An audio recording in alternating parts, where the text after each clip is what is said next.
My name is Shannon. I'm a wife, a mom, and a shay-shay. I'm a speaker, an author, and a recording artist. But most importantly, I am a child of God. Every day, I seek to live out my faith with truth and transparency. But most days, I just need grace in high heels. Hello and welcome to this edition of Grace in High Heels. I'm your host, Shannon Perry, and we have a life-changing show planned for you today. Today's special guest is Tori Taff, here to talk about her book and documentary, I Still Believe. If you or someone you love is struggling with addiction, you're going to be blessed as she shares her journey and what God has done in their lives. Jennifer Whitus is also here to help us learn a quick tip for looking gorgeous. But first, the cute shoe feature of the day. You can dress these black heels up, or you can dress them down and wear them with some pants. Either way, they'll make you look good. Like my mama always said, false eyelashes and cute shoes make everything better. And speaking of cute, thanks to all of you who send pictures of your pets doing the cutest thing. Today's picture comes from Brittany, and this is Rolo. Rolo is a 6-month-old basset hound who could charm you out of anything. Look at that face and those ears and those feet. Thank you for sharing Rolo with us, Brittany. She's precious. Hey, send us your pet having their cutest moment, and they could be a star right here on Grace in High Heels.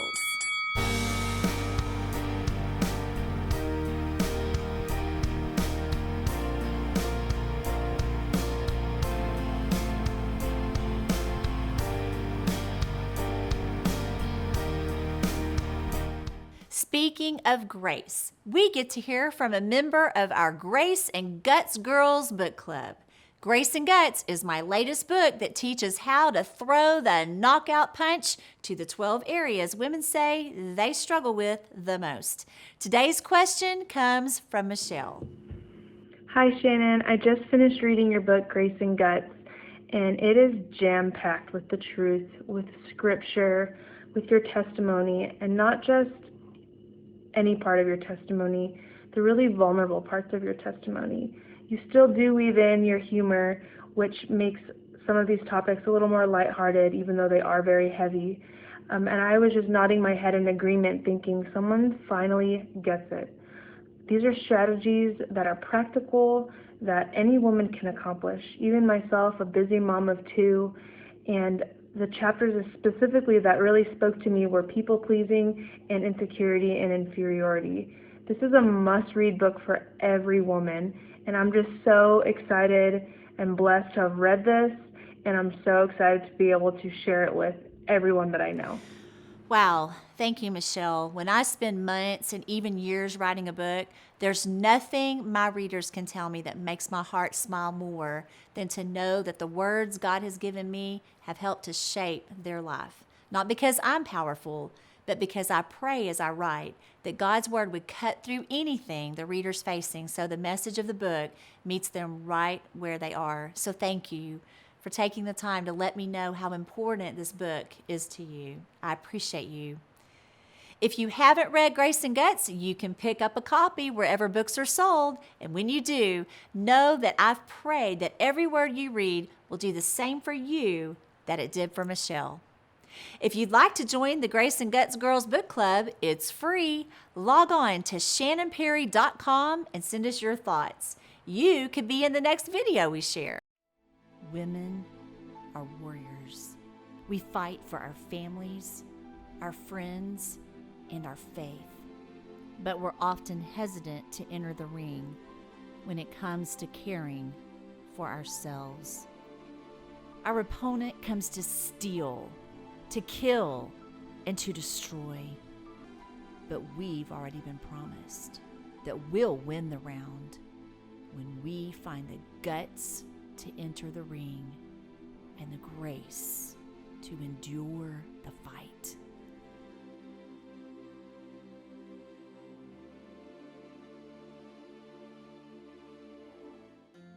Well, Tori Taff is an author, speaker, Grammy-nominated songwriter, and a lovely voice on the Gaither Homecoming radio show. Tori is married to six-time Grammy winner Russ Taff, and their book and documentary film, I Still Believe, is changing lives. And I am deeply honored to have you here today, Tori. Thank you so much for asking me. So much for coming. It means the world. You know, a lot of times people say, oh, well, how can you live with someone who has any kind of addiction and not know? But you really didn't know that Russ had started drinking until one night that you found out when he was singing. It does. It begs the question, especially when you've been married as long as we were when he was diagnosed. But Russ learned literally at his father's knee how to hide. His father was a Pentecostal minister and an alcoholic. And so while he didn't completely mimic everything, we didn't have violence in our home, the path down addiction is very, very similar. And I didn't see it. I felt him getting increasingly remote. I felt him getting increasingly despondent. But he had also been diagnosed with clinical depression. And all of the symptoms that I was seeing, I attributed to a depressive episode. So in my mind, I had an explanation. As I said in the book, it's not like he was walking in and throwing up on my couch and I didn't know what was going on. So when you found out that Russ is drinking, there's so many different emotions, I'm sure, that run through your heart, your mind. How did you respond to that? It wasn't pretty. I'd love to say I just went to my prayer closet, hit my knees, and prayed us right through it. I was furious.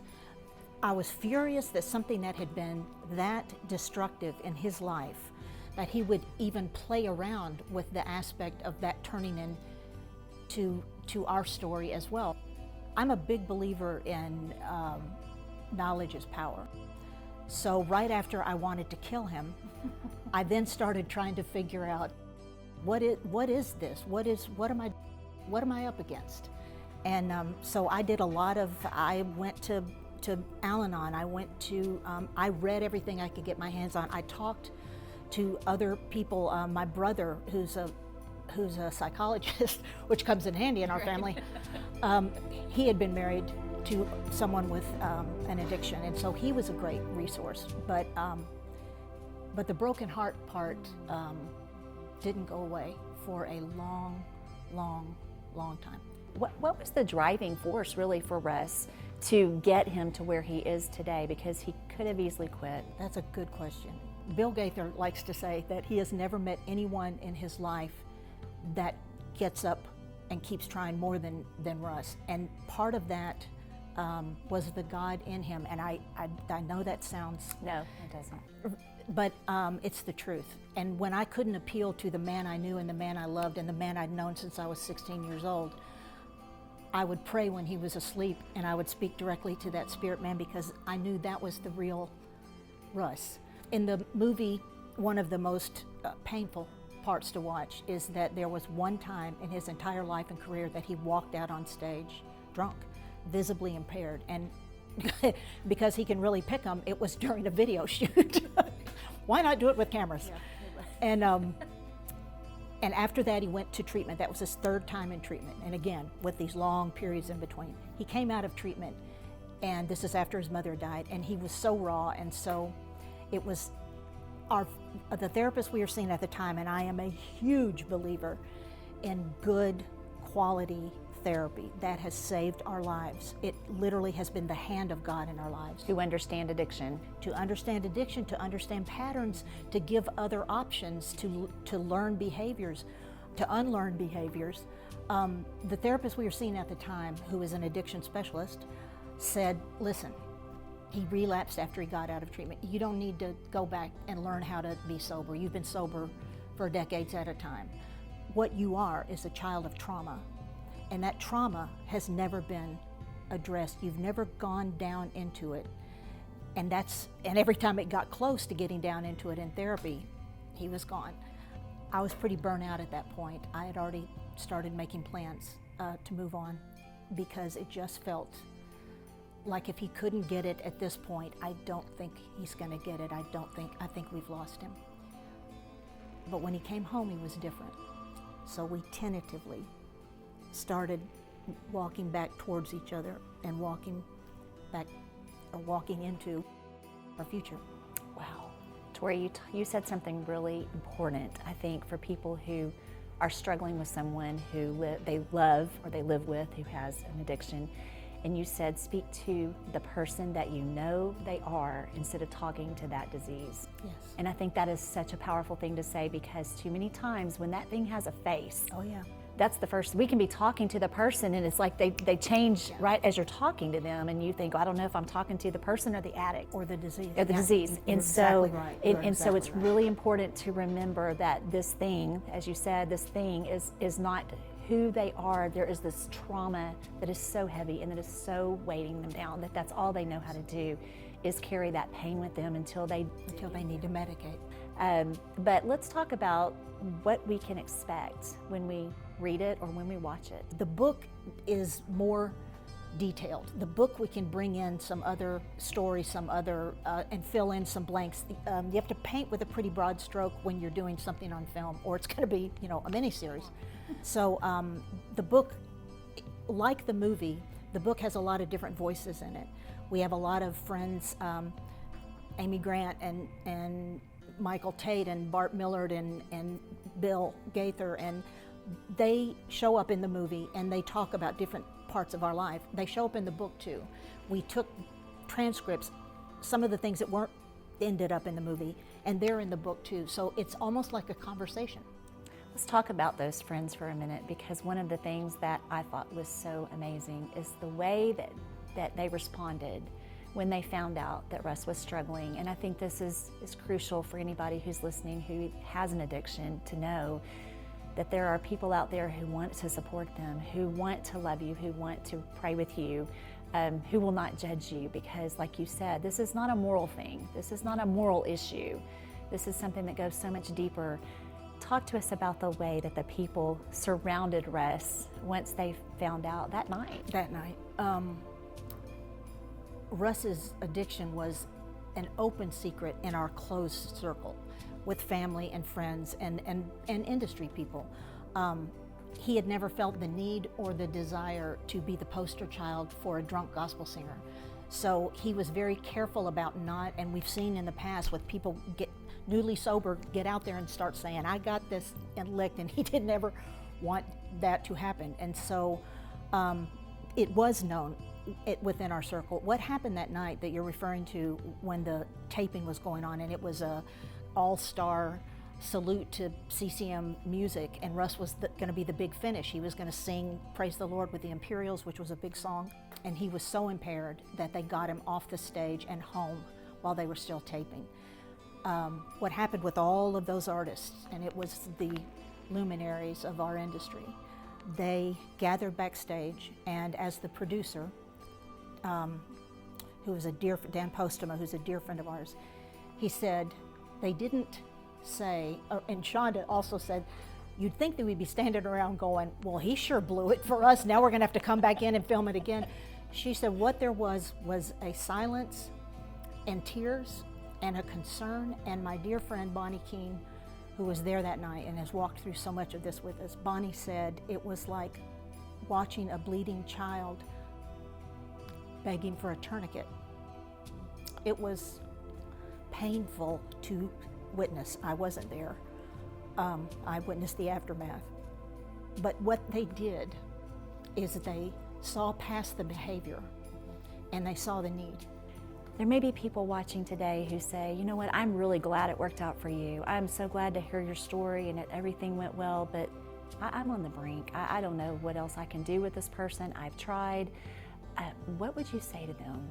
Under the kind of circumstances I was living in, they don't throw you a parade for just staying.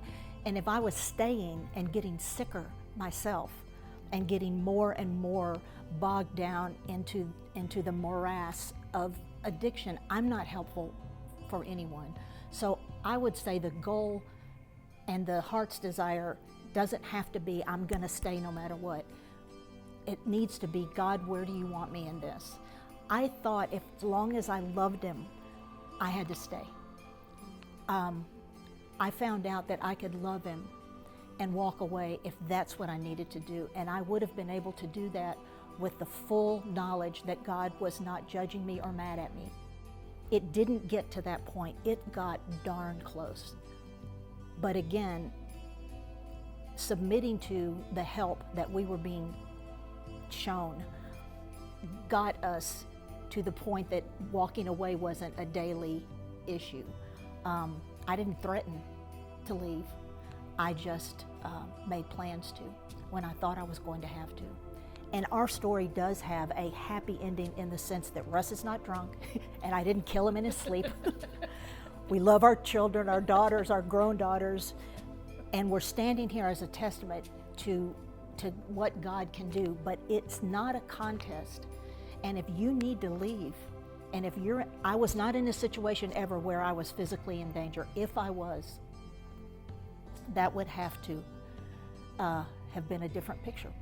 And I feel very strongly that nobody should stay when it's not healthy or if it is dangerous to stay. That's not the goal. I think the key word that you said is, I ask God, what do you want from my life? Because too many times we're so wrapped up in, how can I help? How can I fix? How can I do these things? And really God's saying, I'm going to focus on you. I will take care of this person. You get out of the way and let me do what I want to do in your life. And sometimes that's so hard, like you said, that you're so focused on their feelings and what they can, how we can fix them. And if I just say the right thing, maybe they'll hear me this time, right? And in the relapses too, you get your hopes up, and things start to happen, and the disappointments that come along with this. Relapses are cataclysmic. They used to call them. People would say, "Oh, there was a setback," or there was. It sounds like a oops. It was a relapse is not an oops. A relapse is your world blows up. And they were increasingly hard to weather, because then there's no guessing involved. You know what you're dealing with, and you know that he's in full-blown addiction again, and it's horrifying and terrifying and crazy making. Yeah. And when God says, "I'll take care of you," He'll take care of you. And he's well capable of taking care of that other person as well. Absolutely. Tori, thank you. You're so welcome. Just an amazing story altogether. I still believe the book, the documentary, I want to personally encourage you, go pick up a copy. If you love someone who is battling an addiction, be sure you pick this up. There is hope.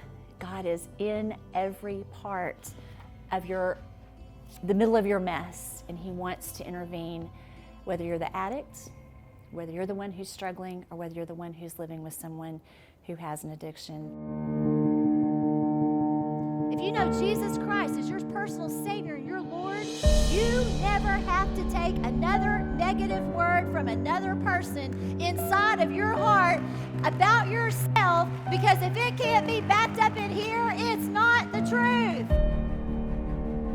Tonight I had a great time listening to Shannon, and it was beneficial as a mom of little ones, just knowing that sometimes when we get lost in the chaos of being a mom, that there's a purpose for our life. She came walking in that bathroom, she said, "What is the matter with you?" I said, "I am hung in the toilet paper roll holder." Shannon is the woman that you want to come and speak to your ladies, because she's funny, she's full of life, she loves Jesus, and it comes through so clearly. Jennifer Whitus is a native of Nashville, Tennessee, and has been a makeup and hairstylist for stars of television shows and movies for over a decade. Jennifer, we are so glad to have you here today, and you keep me looking beautiful on set, I know, so I appreciate you so much. You have so many great ideas. So, makeup in TV and makeup in movies is very different from everyday life. Definitely. And so I have learned that from you. You cannot use regular makeup on television like we can in real life. But most of us are not on television. We're watching this, so we're doing real life, and we need some help on how to choose a coverage and a foundation that is going to work for us. Sometimes we look at things and we think, gosh, this is so heavy. I know when I get things, it doesn't cover very well. And so we just need some help. If I get heavy coverage, then it shows every line I have. So help us. How do we choose a good foundation? So if you have yellow in your skin, you want to go with a warm foundation. Okay. And if you have pinks, you want to go with a cool foundation. So if you have a lot of pink in your skin, so that's the most important thing, color matching, making sure you don't have that line or you don't have the correct color for your foundation, because that's just not good. So after you've decided, you can even go to a makeup counter and have someone color match you if you're not sure about, if you're warm or cool.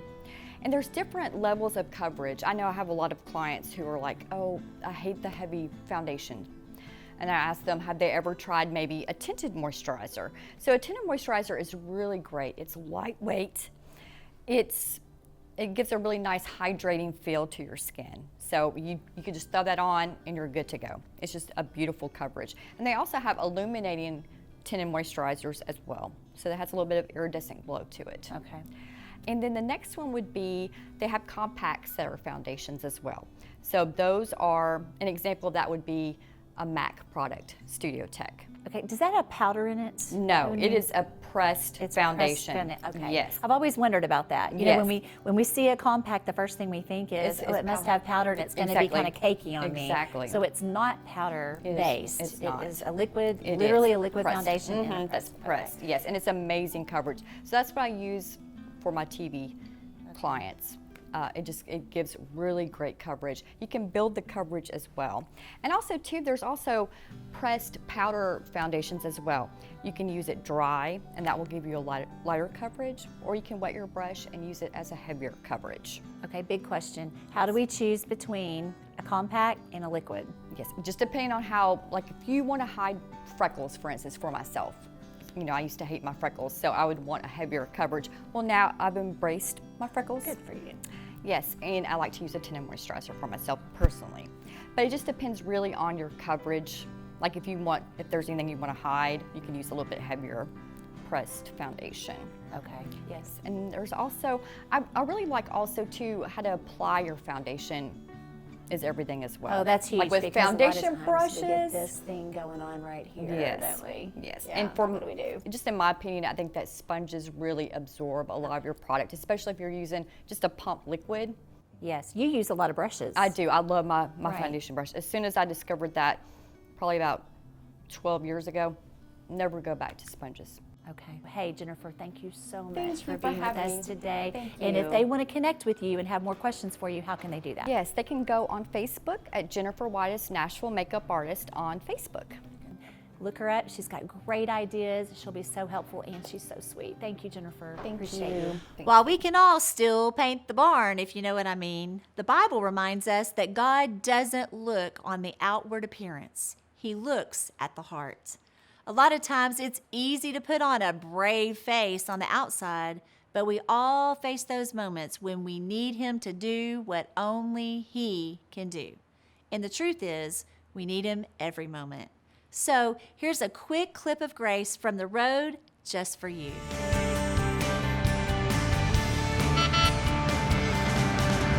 As women, we're also very tuned in to what other people think of us. Now, as we get older, this gets a little better, I think. But throw our kids or grandkids in there, and it's a whole nother story, right? But see, what happens is our insecurities begin to take over, and we begin to believe the lies. Listen, if you don't think you have an enemy of your soul that knows how to pick every insecurity you've got and take it to the house, you're wrong. He knows exactly what you fear. He knows exactly what your insecurities are, and He knows exactly how to put somebody in front of you to make you go, well, I'll never amount to anything. I can't do that. Well, I don't know. God must be calling somebody else. It's a lie. They talked about the lies tonight. Let me tell you something. This weekend, we're getting set free from those lies. We're going to believe the truth of God's word. We're not going to listen to those lies anymore. Let me give you an acronym I love. And y'all have probably heard it a million times, but I'd write it down again just in case. Fear, false evidence appearing real. Too many times, we have such insecurity that we begin to operate from that place of insecurity, And when we do, we begin to believe those lies. And that's what they are, they're lies. That's why we've got to allow God to heal those places of insecurity in our life. I'm going to tell you something. For years and years, I walked in fear and insecurity. And God had to deliver me of that to do what I'm doing now. I'll never forget the first time I ever stepped on a stage. It was in front of 1,000 women. I thought, Lord, let's just start off with a bang. Why don't we? There's 1,000 people in this place. I remember I was so scared, and you ever felt inferior? Like especially when you're in a room full of women, right? Ooh, that's scary sometimes. And I thought, you can't put me up on a stage, Lord. They're not gonna be nice. What if somebody doesn't like me? Now I'm like, But here, listen. Let me tell you. This lady, I stood up here, and I kid you not, there were 999 people in the room who were smiling and all of that. But there was one lady on the front row. Hi, darling. It's not you. She's smiling too. And here's what she did to me. She went like this. I wanted to run screaming out of there with my pants on fire. I thought, she hates me. She hates me. I don't even know why I'm here, Lord. How can you see what happened? The 999, they were enjoying it. But she did this. And I thought, ooh, I used to be terrified. Now, when somebody does that to me, I think, well, that's all right. You're going to like me when I'm done. But here's what happened. When I walked out to my table, guess who was the very first one at my table and bought one of everything off of my table? Miss Thing, right? But you see where my insecurity went to? She hates me. She doesn't like me. She doesn't like what I'm saying. When our insecurities begin to be settled in us, we can begin to misinterpret things, and we can miss out. What if I had gone off running and screaming off that stage? Look what I would have missed out on doing, because I would have never tried to do it again. I wouldn't be here. Our insecurities have to be healed, and I believe God's going to do that this weekend, because He has plans for you. Jeremiah 29:11 says, "For I know the plans I have for you, plans to prosper you, not to harm you, to bring you a future and to bring you a hope." If your group is hosting an upcoming retreat, conference, or event for your ladies, drop me an email or give our office a call at the number you see on the screen, because I would love to be your speaker and meet you in person. You can learn more about all the topics I offer when you visit shannonperry.com. Thanks for tuning in to today's show, and until next time, know you're loved and keep walking in God's grace. To purchase a copy of Shannon's teaching materials, including her latest book, Grace and Guts, visit shannonperry.com. Grace and High Heels TV is made possible by the friends and partners of Shannon Perry Ministries. Your tax-deductible donation is an investment into eternity, and together we will reach viewers with the life-changing truth of God's Word. To give, visit shannonperry.com. And thank you for your prayerful and generous support.